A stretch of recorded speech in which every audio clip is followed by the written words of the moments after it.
Hey everyone, Brandon Rubeo of the Hockey Players Club here. Earlier this season, I had the privilege of interviewing 15-year NHL defenseman and Stanley Cup champion Hal Gill, now of the Nashville Predators, as a color commentator on the radio. We spoke about him choosing hockey over football in college, being drafted, matching up against Jagr, fighting Chara, winning a Stanley Cup and partying at Lemieux's house, and how to be a proper bag chucker, and much more.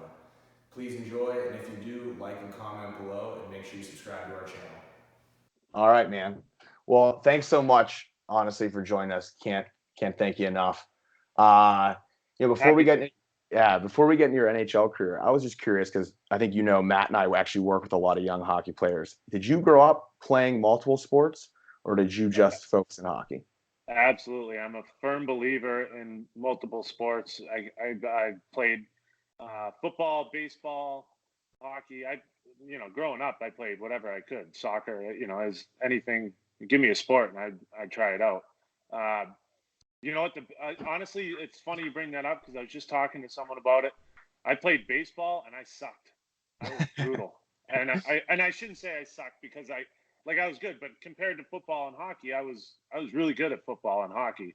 But baseball was like, for whatever reason, I wasn't the best, and it drove me freaking crazy. And I spent so many hours trying to hit a baseball and working on it. And in the end, I think that meant so much to me when it did get hard, when hockey wasn't easy.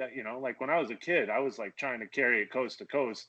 And then, you get to the next level and that doesn't happen. And I think that work ethic I got with baseball was good. So I played everything.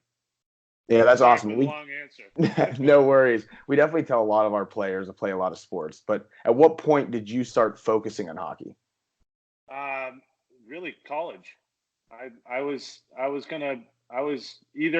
played all three sports all the way through high school. And when I got to, the way it is with club hockey, I was playing year round pretty much. I took the summers off. I did my 2-week camp. But I played the fall league that was on the weekends, so I'd have Friday night lights and football and then go play hockey for Saturday and Sunday. But really I played all three sports all the way through. And then hockey, went to Providence College, and then it was lockdown. It was all I did. And I did that for a long time. So I'm happy that I got as much football in me as I could. I loved it. I didn't want to give that up. Absolutely. And growing up, the funny thing is I talked to when I was coaching high school, I was talking to the young players, and they said, "How do I get better for next season?" I said, "Well, what are you going to do in the off season?" They're like, "Well, I'm training 3 days a week. I'll be on the ice 2 days a week." And I'm like, "Well, that's what you're doing. You're not playing another sport." And more often than not, if you play lacrosse, it's a puck battle in the air, right? Right. I mean, lacrosse is the same thing. It's soccer, if you can work on your quick feet, there's no better way than soccer to work on quick feet. So I always told them, football, if you want to explode off the ball, that's your escapability right there. If you can get off the ball quick. So all that stuff I thought, paid off. Absolutely. And growing up outside of Boston, what led you to Providence College, especially compared to all the other Hockey East programs? The only one that would give me a scholarship. Honestly, I wish I could tell you I was kidding, but I had a lot of looks for football, and honestly, I was looking at football as getting a full scholarship, and I got a half scholarship from Providence for hockey. I was looking at Northeastern wanted me to play football bad, and they were all in, and I went to the Northeastern hockey coach, and I was like, "Could I play hockey too?" The guy's like, "Not a chance. You're awful."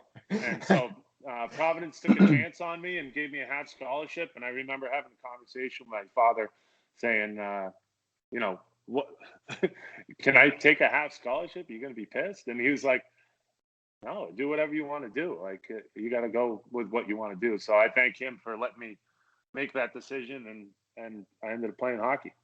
That's amazing. Did you prefer hockey then over football ultimately? Apparently that's the way it went. I was looking at playing at Boston College, playing football, and that was really intriguing. But I couldn't give up hockey, and Basically at the end of the day, I chose hockey, and for whatever, I don't know what the reason was. It was just, if you had to give one up, I think hockey would have hurt more. So here I am. Yeah, and you definitely looks like you made a good decision. You actually mentioned in I your would have one. been an all-pro. Come on, man. You're right. I'm sorry. Not trying to take anything away from the football. Pro Bowl, 10 years. For sure. Yeah. For sure. Would you so? But I know you noted in your Players Tribune that you were completely surprised by being drafted in the NHL. Absolutely. Is that accurate? I mean, was professional hockey, the NHL, like not even on your radar at all? No, I had no idea the draft was going on.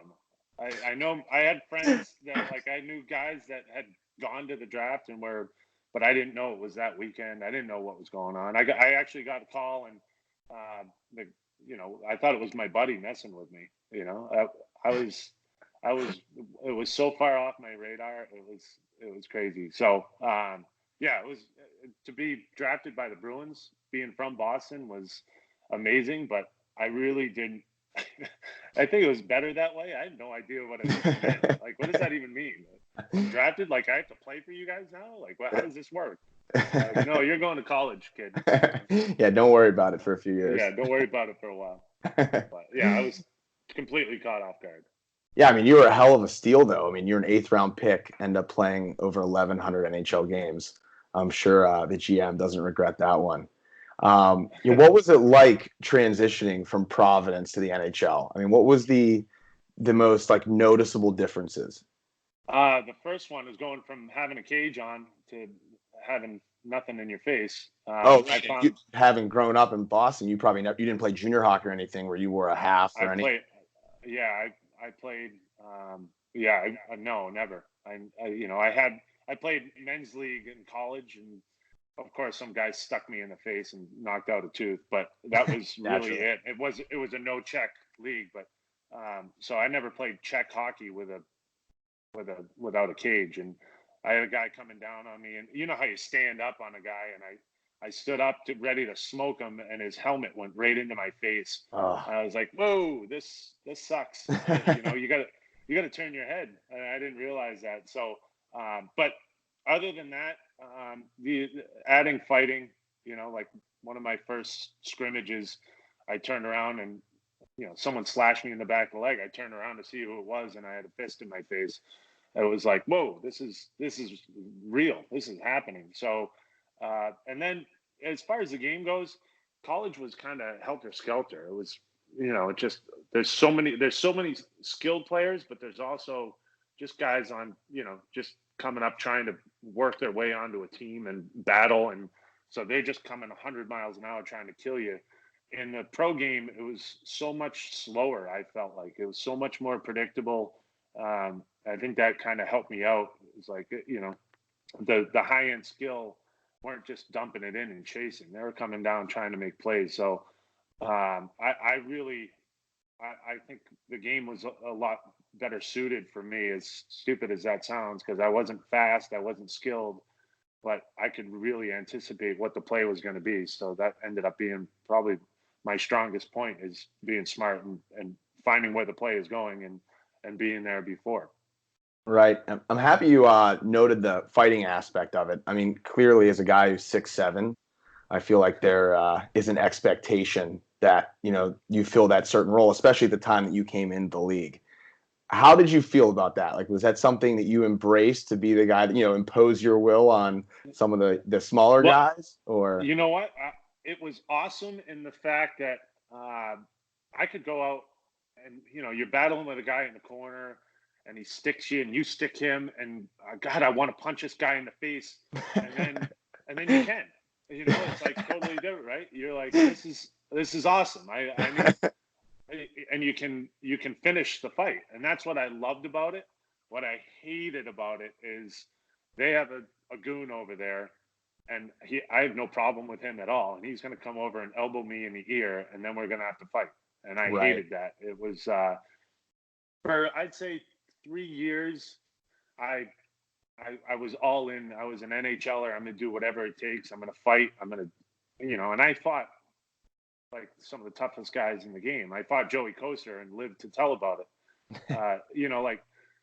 it was a lot for 2 or 3 years.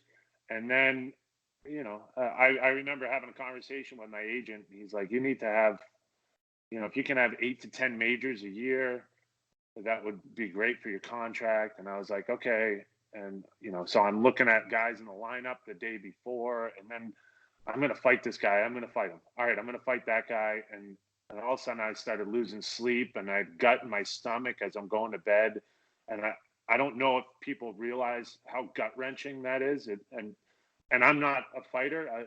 Maybe those guys don't get that gut wrenching, but I've talked to a lot of guys that do. It's a miserable existence. So after about 6 years of my career, I kind of decided, it's not going to be something I'm going to go out and do. I might take a hit on my salary, but I'd rather enjoy my life and not feel that gut wrenching pain as I go to sleep at night. So when fights happen, I enjoyed that because you could finish what was going on, but I certainly didn't go out and start them. It wasn't in my DNA. Yeah. I mean, according to hockeyfights.com, they actually had you at 28 fights, which is, hell of a number. You mentioned Koser. I mean, you fought Barnaby a couple times, Goddard, Ripien, Chris Neal, Chris Thorburn, Sheldon Surrey. But I have to ask you, what were you thinking when you squared up against Zdeno Chara? I mean, did you shit your pants just a little bit when you saw him coming to throw some fists? You know what the stupid part is? I was pissed off about something, and I actually called him out. It looks like that in the video. In the video, like he's in a pile, and I go in there, and I look back on it now, and I'm like, what were you thinking? It's so dumb. But I was pissed off about something, and so then, I don't know how to fight someone. I think there might have been 2 people bigger than me. I didn't know how to fight someone bigger than me. I was like, all I knew is hold someone out. And so I held him out, and I actually did pretty good. Like I had like 3 jabs in, and I was like, all right. I got my confidence up, and then I went with a big heavy right, and I'm like, I'm gonna knock him out. This is gonna be awesome. And as soon as I probably 6 inches from his face, I felt my face just go right back, and I was like, whoa, what was that? I swear to God, he was throwing anvils. But it was a learning experience. But I got back up, and I'm like, I'm gonna try another one. And then another one got me, and it split me. I think I had like 17 stitches above my eye. And, I remember getting off the ice, and I was like, God, I'm sweating so much. Like, why am I sweating so much? And I like wiped my face. I looked at my hand, and it was just blood all over my hand. I'm like, God damn it. It was, I guess probably stupid, but, it was in the heat of passion, and I was fired up, and so I'm okay with that. Absolutely. And it was a hell of a scrap, no doubt about it. But it was just funny because this past year on one of the podcast episodes, Matt was even commenting on how you have to have the biggest stones in the league to want to drop them with Chara. And so you know what? I've never felt something so strong. Like he was immovable. He just I think he's from the lineage of Greco-Roman wrestlers. Like, the guy's a beast. But, I know. Well, you hear the I'm still alive. Yeah, right. Absolutely. You live to tell the tale. And I mean, you hear the crazy stories about his like fitness tests. So I have no doubt he's not someone I'd want to mess with, considering he's got over a foot on me. But your fighting aside, it was interesting as a Pens fan. You came into the league while Jaromir Jagr was more or less terrorizing just about every defenseman out there, definitely recognized as the best one-on-one player. But he always commented about your play, at least here in the Pittsburgh media. You would hear about how he thought you were the toughest player to play against. What do you think it was about your game that was effective against a guy who is known otherwise to just, put defensemen on highlight reels left and right? Well, the best part was that he said that in my contract year. Did he just say that? Nice. But I think just my ability to use my stick and like, let's face it, back then it was a lot of clutching and grabbing, and right.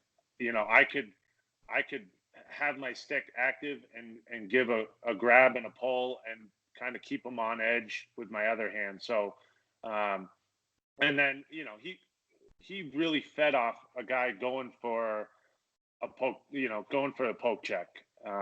He was ultimate bottom feeder. Like his second he got, like he'd kind of shut down, like, later when I was playing against him, there were times when he'd just be like, it's not my night, like he Yeah. kind of shut it down. But then if I changed and he saw someone else on the ice and he saw a smaller guy, then he'd light up and he'd wait to abuse a young defenseman. He'd usually just abuse them. But he just wants that poke check. If you lean in for a poke check, he uses his body, and then once he spins off you, he's fast enough to just get away from you, and it's over. And so I never really lunged at him, which I thought probably saved me more often than not. And but those guys, like with him and Mario on the ice at the same time, I was like, come on, this is ridiculous. But, This isn't fair. Right? Yeah, but that was the thing. Like that's what I got. We talked about staying up at night. Like that's what I was excited about. Playing against the best of the best, and playing against Pittsburgh was a highlight of my year every year, because it's just like, this is the big game, and I'd be jacked up night before. I'd see it on the calendar. Like I wanted to play against the best. I loved that challenge, and I had a ton of fun with it. That's awesome. Did you basically get matched up against him more or less the rest of your career? Yeah. Oh yeah, absolutely. I like it. It was there was one time when he was in New York that he actually just skated out in the neutral zone while they were defending. And I was like, all right, I got to go with him. Like, if I leave him there and it gets cleared, he's gone. And so I backed out with him. And then they started coming out of the neutral zone, and he started just skating into me. Like, not interfering with me, but skating into me. And I'm like, the play is going on. It was the most bizarre thing ever. And then the other thing he'd start to do is he'd just wait. He wouldn't do anything for the whole shift. And then I'd jump off the ice because it'd been 50 seconds, and then he'd start doing stuff. He'd do whatever it took to get away from me. So it was fun. It was one of my favorite things to play against him and try to figure all those things out. But he was awesome. Like it was scary every time he'd come down on you. Yeah, absolutely. And the game within the game is always so cool to hear the perspective from you guys. I love that stuff. That's the good stuff. Yeah. So in 2009, you're actually a Penguin at this point. But you did note in your Players Tribune it was kind of a tough year. You actually I think you requested a trade, being a healthy scratch a handful of times. What was that like experiencing that up and down? Because at this point, I mean, you were a veteran in the league. I'm sure you weren't scratched much at all the past handful of years. What was it like just experiencing that, and then ultimately realizing that lifelong dream of winning a cup? Yeah, totally bizarre. And I use that story. My poor kids hear that story all the time. Hey, it's not what happens to you; it's how you respond to it. All that stuff. But absolutely. I was beside me. It was a contract year. I was 30 something, and whatever it was, I was devastated. It was 10 games in a row that I got scratched, and Terry hated me, and it was tough. And I remember Tom Fitzgerald was with the program, was with the organization as I guess whatever he was, development or whatever. And I remember calling him and being like, I've asked for a trade. I talked to Shiro, pretty much went into Shiro's door like every day. And he's like, I know, Hal, you want to trade. I know. And I'm like, yeah, I know. Well, this is killing me. It got to a point where I had worry stones. Do you ever have a worry stone? No, I think I know you're talking about. I carried it around with me just so I'd rub a stone just so I wouldn't go out of my mind. It was a struggle. And then, Bilesma was hired, Terrian was gone, and Bilesma, I remember, he gave me so much confidence. He said, "Hey, you should be playing." And it was the next night I was in the lineup, and he's like, "Not only should you be playing, but you should be more aggressive. Like you got to go for it, And I was like, it was like being in a seatbelt and then all of a sudden being able to run and play. And Right. It was awesome. And then we went on a great run. I think it was just, sometimes it's not the coach, it's just a change of scenery that made everyone go. And we had a good time, and it was the best time of my life. So I went from hell to heaven, and it was pretty quick. Yeah. Yeah, that, it was crazy to see. I mean, obviously, I remember as a fan, I remember you having that little time with Terry and not playing. And then when Bilesma came, it seemed like not only yourself, like the whole team, like the leash was off almost. And, and things just really came together. But, I mean, we don't have to hear any crazy stories, but I can only imagine, or, was the celebration as great as you imagined it would have been growing up? Yeah, you know what? It's funny because everyone talks about Ovechkin and his recent cup win and how crazy he was. And I was like, I think we did that. I think we did all that stuff. I mean, it was kind of a blur.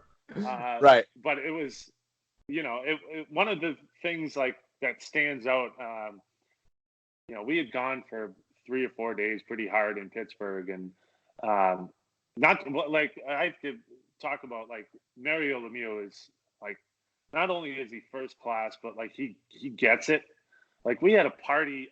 We got back from Detroit. I don't know. It's like 2 or 3 in the morning, and he had like a catered party at his house. And we're in the pool, and we're just like it was like 10 in the morning, and my wife was like, everyone was there, wives, girlfriends, all the boys, just like tearing it up. And my wife was like, "It's 10 in the morning. We should probably go." And I was like, I don't ever want to leave. And Mario was like, "Why would you leave? Why would you end it?" And I'm like, it's just like the coolest thing ever. But one of the funny things is like I was hanging out, it's like 3 or 4 days into it, and we were at Mario's on South Side, Carson Street, and so we're hanging out there, and it was like in the afternoon. It was me and I remember it was Scuderi. We're just sitting there crushing beers and like we kind of had a crowd around us, and I remember I grabbed the drinking fountain or whatever, the soda jerk or whatever that thing is called, and I hit water and then started spraying down like people. And it was like I remember Mike, the owner, came over and he's like, "Dude, it's 4:30 in the afternoon. Like people don't." I'm like, "No, it's the best time ever." It was like, and I think when you win the cup, you get a leash to go and go and run a little bit. But now looking back on it, I was like, that was pretty stupid. What a dick. But we had a good time. Absolutely. I imagine there were some good times had at Talbot's place, just a couple blocks off of Carson Street. That was always known as a special spot, right? How crazy was that? He had the coolest place ever, and it was right there. I mean, people still just talk about, I can't imagine being like, a 20-year-old guy playing in the NHL, living a block off Carson. Oh, what a beauty. And he's such a beauty. We go there, have a couple drinks, hang out, and then just walk out the door to the best place in the city. So we had, when I got traded there, my family was up in Toronto still. And so I was there for a couple weeks, and, that was when there was no cabs. It was like the dumbest thing ever. Yeah. Right. It's the worst. Like you couldn't get anywhere. And so like a couple times I was, we'd go out after a game and we'd have the day off the next day. And I just, Talbot would wake up and I'd be on in one of his guest bedrooms, just crash there because I was locked.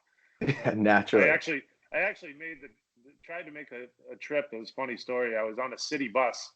I don't even know what time it was. It was early morning, and I was on a city bus. I'm like, this has got to stop. There's got to be a better way to get home.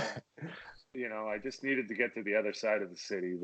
It was the worst. I mean, before Uber, I used to just flag down jitneys the best I could. Illegal cabs. That was spotty at best. Yeah, but I remember I was in my suit. It was after a game, and we had the day off the next day. I was in my suit, and I get on the bus, and I'm like, "Do you go anywhere near the rink? Can you bring me anywhere near?" I didn't really know where I was. And the guy's like, "Yeah." I'm like, "How much is it?" And he's like, "It's 75 cents or something. And Yeah. I was like, here's a 20. He's like, don't worry about it, buddy. Just I'm like, I'm sorry, I'm not a disaster. I'm really not. Doing my best But, there. yeah. Those good times. Yeah. The following year, you ended up in Montreal with our fellow gutter snipe teammate Scotty Gomez, and you guys had a hell of a little playoff run. You knocked off President's winner, the Capitals in the first round, then the Pens in the second round. Did you think that team had a chance to go back to back? Or I'm sorry, you yourself would have gone back to back. I'm sorry. Yeah. No, we didn't. We were just.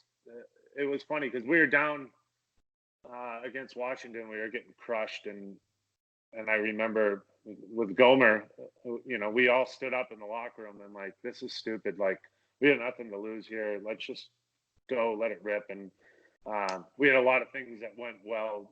Yarrow Halak played out of his mind, and we figured out how to shut down the power play. And then Camilleri was on a tear. He was like, he couldn't shoot the puck without it going in the net. It was bizarre, but that was awesome. Like to come back against Washington was amazing, and then to play in Pittsburgh, Game 7. That was a crazy story for me too, because I had got stepped in Game 5. Chris Kunitz stepped on the back of my leg and just filleted my back of my knee, was gutted. And so I went into the ER in Pittsburgh, and I had they cleaned it all out. Nothing, there was no damage. It was just the whole thing was filleted. So they sewed it all up and then put staples in and everything. And we went back to Montreal, and I got out on the ice for warm up. This is after I spent the night in Pittsburgh. I had like 2 connections to get from Pittsburgh to Montreal on our off day.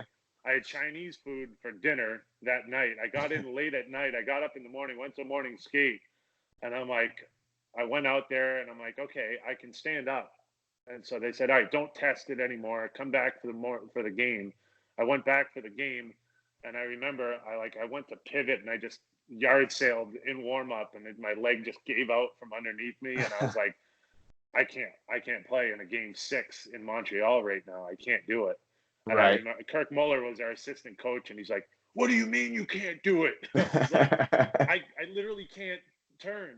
And he's like, you can find a way. And I was like, but that's the thing, I can't. And so being that atmosphere in Montreal for that Game 6 was insane. It was so loud, and I was crushed that I couldn't be out there. But we got a chance for a Game 7, so I made it out for that game. And I'm like, all right, we got to ease into this game. And I remember Sid was coming down on me, and I went to pivot, and I was in the neutral zone, and I just buckled. Sid screwed by me. I was like, oh, damn it. And I think I was playing with Josh Georges at the time, and he came over and bailed me out. But after that, I was like, okay, bigger gaps for this game. But that was fun. That game. That was the last one. I think that was the last one in the Igloo, right? I think that was the last game, Montreal versus Pittsburgh, and then the new place opened up after that. So, that was an amazing experience. And I remember telling Gino, I used to tell Gino, like in practice, I was like, Gino, you better hope I'm never on another team, because I'm going to ruin you, and just busting his chops, Yeah. And he'd give it right back, and so in the shaking hands after that, I was like, Gino, I told you, man. I told you. You should have kept me around. But, right. Yeah, that was fun. That was a good year. Right after that, we got smoked by Philly, though, so it ended pretty quick. Right. What is so special about playing in the Canadian markets? Like, taxes aside, is it better or worse than playing in some taxes crush you? Right. But yeah, you know what? Toronto is just a huge city, right? And if you're playing well, you have a huge. Everyone's watching. It's a huge market. But really, Montreal is like, there's nothing else, man. They just live for hockey. They live for the Canadians. You become more of a celebrity. It's not just how you played last night, but what you did for where'd you go for dinner, and what did you wear? It's like all that stuff it's crazy. Like they're super intense on everything about your lifestyle to your game. I will say I loved playing there, but I loved the fact that like I'd make a poke check and the place would go, you'd hear him go, oh, like, Yeah. I was like, Jesus, it was just a poke check, like, Yeah. if you got a stick in the lane and tip a puck into the stands, they're like, yeah. Yeah. These are like fans that actually know what they're watching. They're like so dialed in, and the crowd, 22,000 people, and the crowd is going with every ooh, it's not just yelling and screaming when there's a goal. Right. It's the whole vibe, and it really gets you into the game. And I had a ton of fun. I was scared up there because I didn't know I'm a lightning rod for criticism. In Toronto, they hated me. They're just like, he sucks, he's slow and big and whatever. Right. And actually, I played as good a hockey as I played in Toronto. That was probably the peak of my career. But and then you go to Montreal, and I don't know if I was better or worse, but they loved it, and they really, it was nice to have that relationship, because that's the hard part with the Canadian market is they can love you or they can run you right out of town. Yeah, that sounds awesome though. So after 16 years of playing pro, like you mentioned, you actually coached briefly. You were actually with the Florida Panthers too in some player development. But then 2017, you started dabbling in the media side of things. I think you did a college game, a BU UNH game, and then during the Bruins playoffs run at one point. When did you know, or did you have an itch to be in the media? It's funny you bring that BU UNH game up, because it was my first game doing it. And it was probably the most bizarre thing. Like I had no idea what I was getting into. Mm-hmm. And so they said, hey, who do you want to talk about? And I was like, I think it was AJ Greer or someone. I was like, this guy's a stud. And I was like, set up a highlight thing on him for the pregame. And I was like, okay. And I was like all nervous about it, and I'm ready. And all of a sudden they flash up on the screen, like the standings for Hockey East. And I was like, yeah, you can see that their BU's good and UNH is too. So this would be a good game. And then I was waiting for the Greer highlights, and then they showed it was Kelleher for UNH, and they started showing. I'm like, what are we talking about? I was like deer in the headlights, and I hated it. And then all of a sudden, right at that point, I go, this sucks. I don't want to ever do this again. and so then from then on, I liked it, because I was like, the game started, and I just started saying whatever I felt like saying. And I was like, okay, when I decide this sucks and I never want to do it again, I'm so much better at it, and it's enjoyable. And so I kind of got that monkey off my back quick, with like the fear of failure, Right. Because being a hockey player, I'm like, I trained so hard to be good at hockey, and so it meant everything to me. With broadcasting and media, you can't really train for it, and I don't know what I'm doing, so how can I expect to be good at it? Right? So right. So in the end, I was like, I'm not good at this, and I suck, and I hate this. So then I enjoyed it. So here I am. Right now, now you're in the broadcast team of the Nashville Predators. I mean, when you first did that UNH game, though, did you even envision that this might be like a second career, or were you just going on there for like, one little game stint kind of thing? It was, what? I went through 2 or 3 years of yes. I retired, and I was like, it was stupid. People would be like, hey, can you do this? Yeah, sure. Hey, you want to coach my kid doing this? Yeah, sure. Like it was the dumbest, I actually coached, I was an assistant coach for a girls lacrosse high school team. Mm-hmm. Have I ever played lacrosse? No. Do I know anything about teenage girls? Still no. But I was like, yeah, I'll do it. Yeah, sure. I did it, and I had a blast. And probably I had so many experiences like that when I retired. It was just cool to say yes, because it's always been no. I have games, No, I have to train. When you're playing, and it's funny you brought up a Canadian market. People don't realize, like, kiss your Saturday nights goodbye. You're on Hockey Night in Canada every week. So we had friends that are like, hey, let's go out Saturday night. When are you available? Like, what's a good Saturday night? And I'm like, we can do it in June. But up until then, you're booked. So there's so many things that you can do when you retire that you don't realize that. I tried everything. One of them was broadcasting, and then I wasn't good, and that's why I stuck with it. As stupid as that sounds. Are you enjoying it now, though, it seems? I mean, yeah, I have a blast with it. And that's kind of what makes it fun is you just try to not say the wrong thing, not try to offend anyone.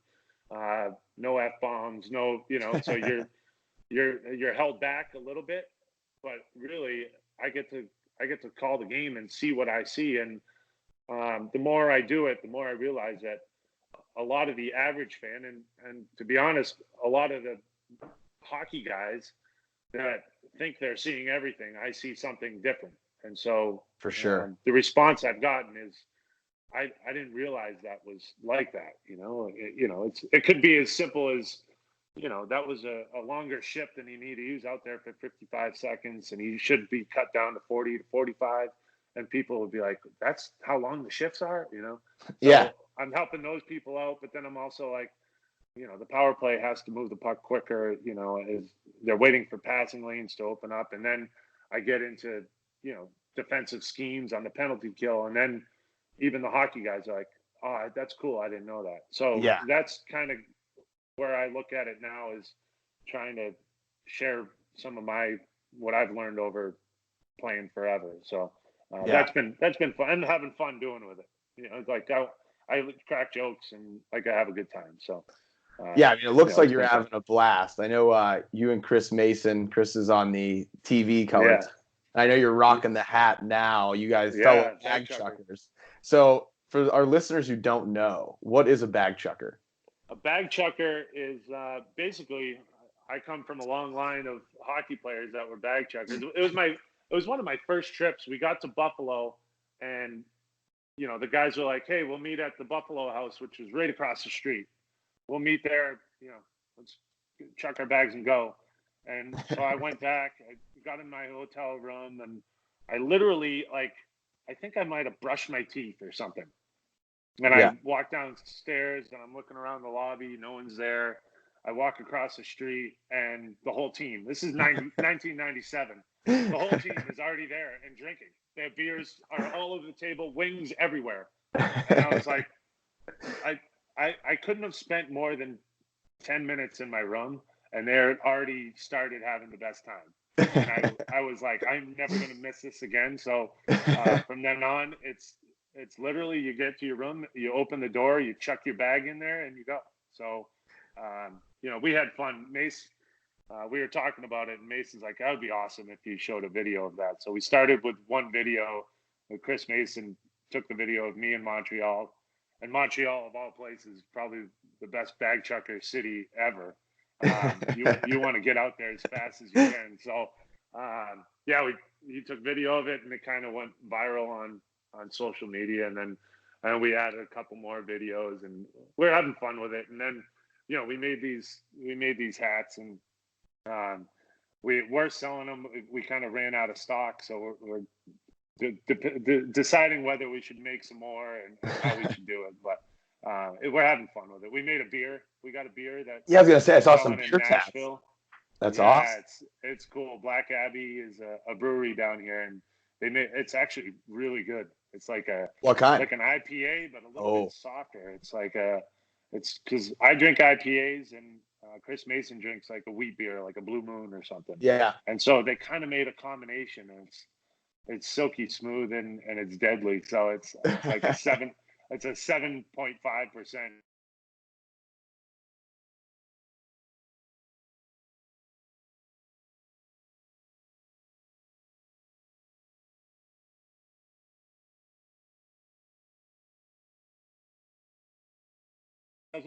They don't really travel, right? So Oh, they don't get a chance. I mean, like they go in, they have a game the next day, and they have one game a week. They're not going to go out drinking the night before. They're not going to go take in the city and see what's going on. With hockey, I found there's, baseball players I know are bag chuckers. Basketball, I think they are. That's it. I don't know, but yeah. What I found is so many businessmen are like, I didn't know I was a bag chucker.